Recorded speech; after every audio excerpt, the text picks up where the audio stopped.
Alright, a lot of you probably remember this car from previous videos where I painted it with Willow Green, Advanced Formula by Rust Oleum.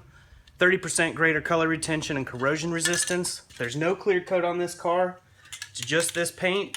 And I wanted to show you what happens if you pour acetone on the paint.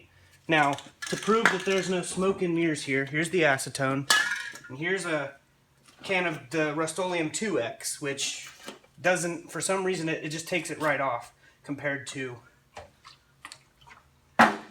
this paint.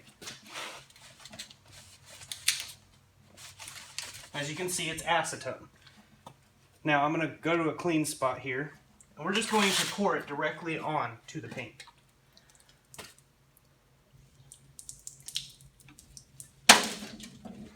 And we're going to wipe it.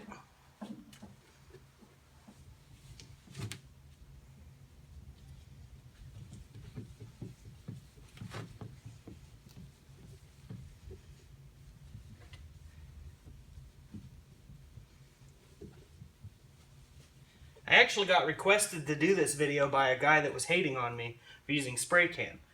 He said, when you get gas on your paint, it's going to be ruined. And then he said, how about you do a video of you pouring acetone all over your paint? Well, here's the video. As you can see, I basically just cleaned it.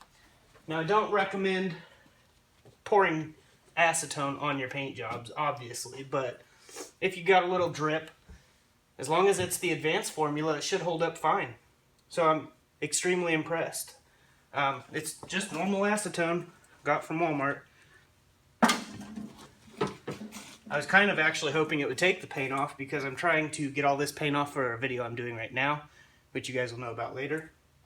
Or if you don't already know about it. But yeah, extremely impressed. Spray cans really stepped their game up, so don't be afraid to use spray cans. Thanks for watching the video. I just wanted to give this demonstration to show you what happens. Either way, this paint's getting stripped off. So, yeah. Thanks for watching. Like, subscribe, share if you haven't already, and stay tuned for more videos.